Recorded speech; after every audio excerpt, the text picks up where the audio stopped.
మరియు భారతీయ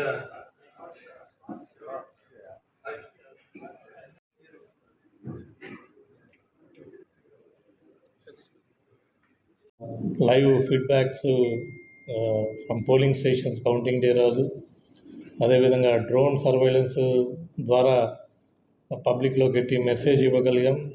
ఎటువంటి గొడవలు చేసినా కూడా వెంటనే రికార్డ్ అవుతుందని మీ ద్వారా కూడా పలు సందర్భాల్లో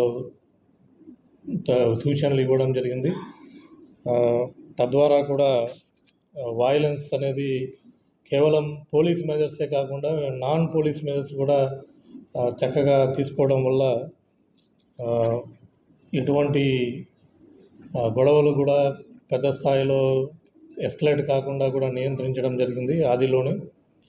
అండ్ మొత్తం ఎలక్షన్ ప్రక్రియలో కూడా పారదర్శకంగా కేసులు కూడా ఎనీ వైలెన్స్ ఇంపార్షియల్గా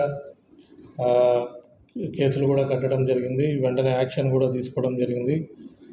కౌంటింగ్ రోజు కూడా ఇబ్బందులు వైలెన్స్ జరగకుండా 34 మంది మీద ఎక్స్టర్న్మెంట్ ఆర్డర్స్ కూడా ఇష్యూ చేసి తద్వారా కౌంటింగ్ డే రోజు వైలెన్స్ జరగకుండా కూడా చూడడం జరిగింది.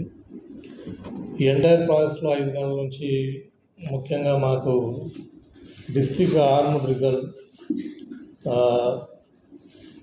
చాలా చక్కగా పనిచేశారు. మొత్తం డిస్ట్రిక్ట్ ఆర్మ్డ్ రిజర్వ్ సిబ్బంది అంతా కూడా డిఎస్పి విజయ్ కుమార్ మరియు ఆర్ఐస్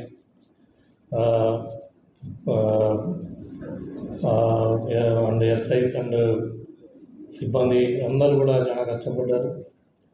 ఎంటీ వింగ్ కానీ